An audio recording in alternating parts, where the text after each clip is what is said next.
Well, good afternoon, everyone.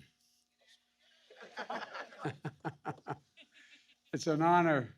It's an honor to host the 2021 NBA championship, the champions, Milwaukee Bucks. I Congratulations to team owners Mark and Wes and Jamie and Mike, and to two dear friends, Ted and Mary Kellner. You won't believe it, but they're both responsible for my being here. Not a joke. Excuse the point of personal privilege we used to say in the Senate. In 1972, I was a 29-year-old kid who decided I was going to run for the United States Senate. I wasn't old enough. You had to be 30 to be a senator, for real. When I got elected, I had to wait 17 days to be eligible. And right at the very end, my sister managed my campaign, and my brother raised the money. He was 25. My sister she used to be 3 years younger. She's now 20 years younger. But at any rate, and we were doing well. We're catching up. No one expected us to have any shot at all. And everything was moving. We were actually catching up after being down 56-28 at one point. And we run out of money, and all of a sudden I got a phone call on a Tuesday saying that we don't have any money to keep any of our ads on TV or the radio. And so I didn't know what to do, and I got a call from a guy named Ted Kellner and 4 other people, and they said, come on out to Greenville, we want to help you out. They helped me out. They financed the end of my campaign. They were my friends before, and I'm indebted to them now. Well, thank you both, Ted and Mary. Thank you. Now that I've ruined your reputation. And while he couldn't be here today, I also want to congratulate the team's previous owner and dear friend of mine, a server of the United States Senate, Herb Kohl, one of the finest guys I served with, a man of significant honor. And folks, congratulations to the staff and to the fans and to everyone here to celebrate, including the second gentleman. Doug, where are you, Doug? There's a man who's a basketball fan. He's a second gentleman. He's a first-rate lawyer, and now he's the second gentleman. And I don't know where he has more power. Most of all, congratulations to all the players. Now, I know you've got you got in the finals the MVP player here, and I'd like to talk about it for just a minute. You know, we also got someone who earned the award that's just as important in my book. Dante, I'm honored to be with him today, because in 2015, he was the Delaware High School Boys Basketball Player of the Year. Dante grew up in Newark, Delaware, attended a high school. I still like him anyway. There's 2 competing high schools, Catholic high schools in Delaware, Archmere and Slasianum. Slasianum had 5 times as many boys, and they beat us all the time. But I still the second highest scorer of football. But anyway, I don't know, man. Dante, I still like you in spite of that fact.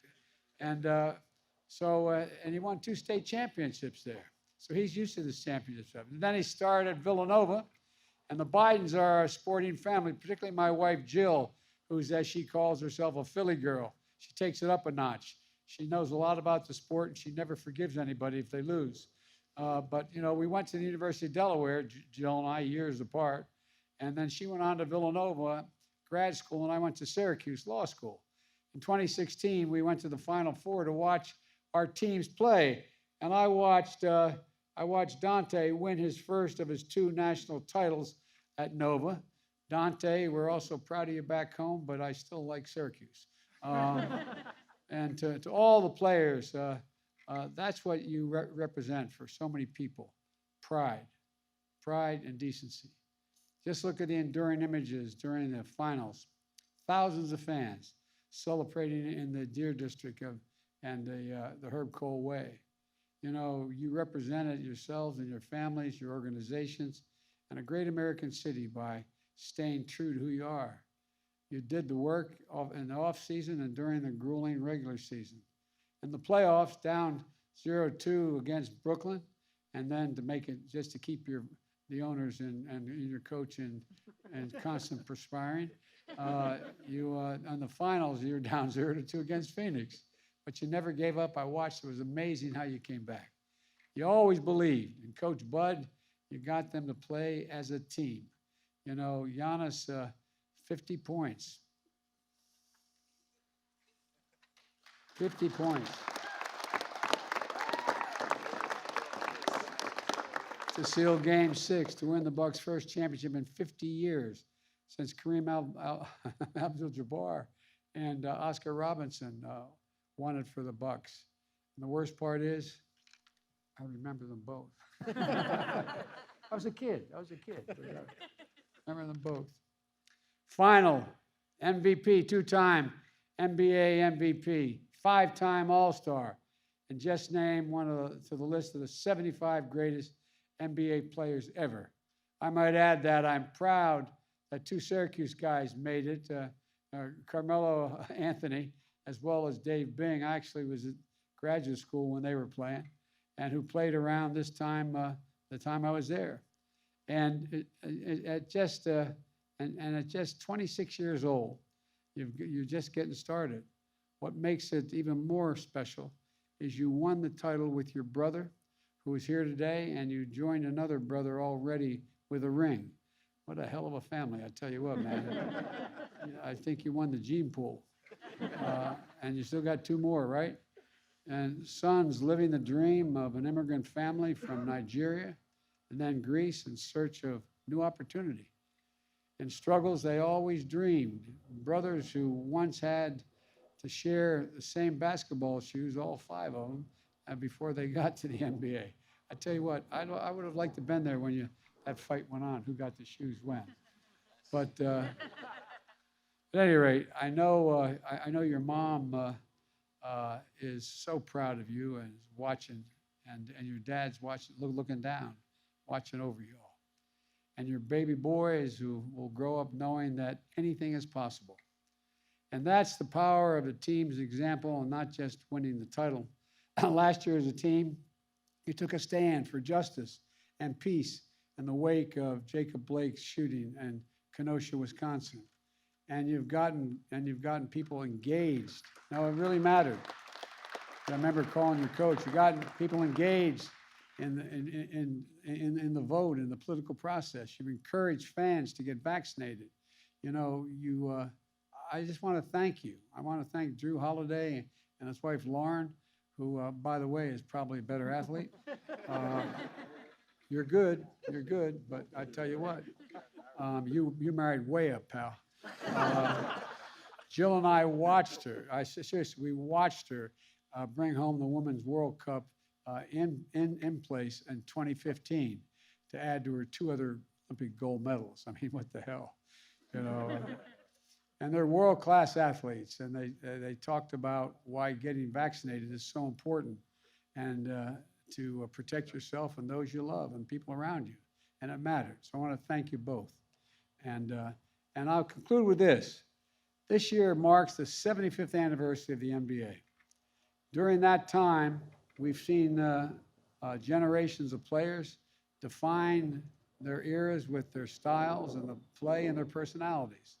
And we've seen a distinctly American game become the fastest growing sport in the world. The fastest growing sport in the world.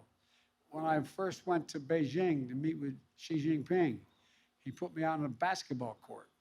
I'm not like these guys, I can play a little bit, but put me on a basketball court. And I'm thinking to myself, everywhere in the world I go, as I travel the world, basketball. And the best players want to come to America, though, in search of possibilities. And through it all, one thing remains constant: the values of the game and of the sport. Teamwork, hard work, respect, and the belief that we can strengthen the bonds that bring us together and stand up for something bigger than ourselves. The first time NBA championship team visited the White House was in 1963, when President Kennedy hosted the Boston Celtics. A few months later, in August, Bill Russell returned to Washington, this time to stand on the steps of the Lincoln Memorial to hear Dr. King and his speech on I Have a Dream from the whole nation. Today, I'm honored to welcome the Milwaukee Bucks to continue that tradition. In sport and in democracy, unity, perhaps, is the most elusive thing and the most necessary thing. But that's who this team is. They're unified. That's who we are as a nation. As we saw over the weekend, with the getting closer to passing the consequential investments in our nation and our people. There's nothing stopping us when we work together, nothing. And as one team, as one nation, there's not a thing we've ever failed to do. Never, ever, ever, when the American people have given half a chance to ever let their country down. And just like you've worked together, and watching you has just been incredible. So congratulations to the Milwaukee Bucks. The best of luck for the rest of this season. Actually, this is a season just beginning for us here. But all kidding aside, best of luck next year, but you all are the best. You're the best, and it's a great honor to have you here. Now, I think I'm supposed to introduce somebody, but I'm not sure who I'm supposed to introduce now. I'm joking. I know. I get you guys confused, you know? Anyway, come on. Thank you, Mr. President. I also want to thank the Vice President, who we were able to meet earlier today with our family. I never know, do I say thank you, Doug? Do I say thank you, second gentleman? But either way, it's been a real pleasure, and I want to thank you for being here. We want to thank everybody here. It's been a real honor for us, I mean, obviously, as a team, and for everything that we stand for and everything that we've done. But you know, it's actually really cool to win a championship. You get to come to the White House. And, you know, I think for us, the one thing we'd like is hopefully we'll come back here next year, sir. And we'll do it again. You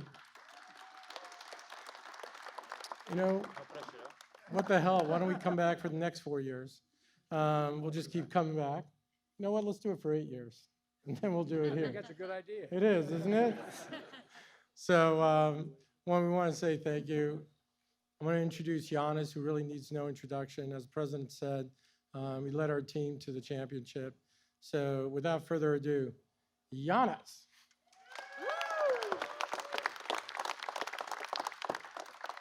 This is awesome. Thank you, Mr. President. Thank you, Mark. On behalf of my teammates, the coach staff, the Bucks organization, we are very grateful for this opportunity. You know, a kid from Sepolia, Athens, Greece, grew up from two Nigerian parents that they were struggling every day to provide for us, illegal in a country that they didn't call home at the time.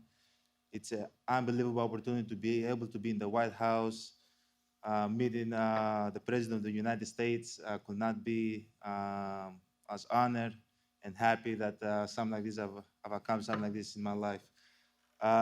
First of all, I want to thank our families. Obviously, our families are a big part of who we are and what we do, and they did a lot of sacrifice during the year for us, enabled for us to win a championship. They're not here with us today, but we always carry them in our heart, and I want to thank our families. They're a big part of what we do.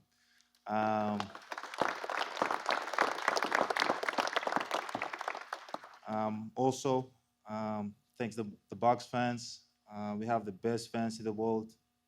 They support us from day one. They've supported us when we won. We were the worst team in the NBA, and 8 years later, we were the best team in the NBA. And they've supported us all the way along, and we couldn't do it without them.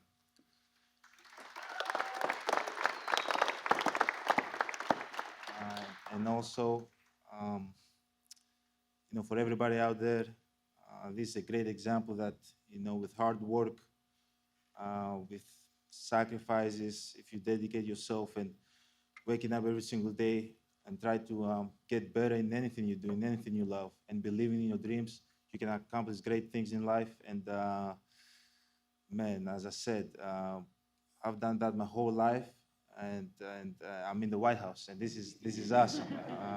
Can never take moments like that for granted, but without hard work, that would not be possible. Thank you, guys.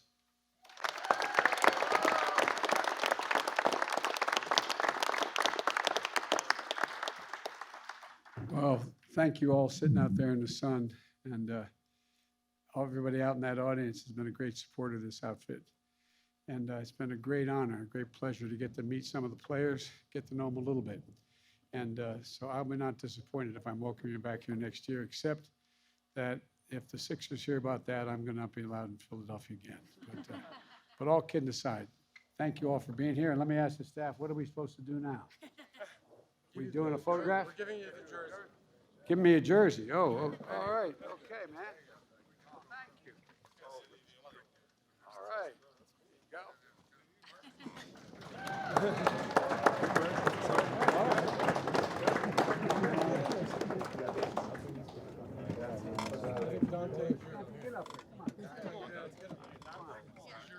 If you guys aren't here, come on, man. If you guys aren't here, they're gonna think I stole the jersey. There you go. Well, thank you. Thank you, thank you, thank you.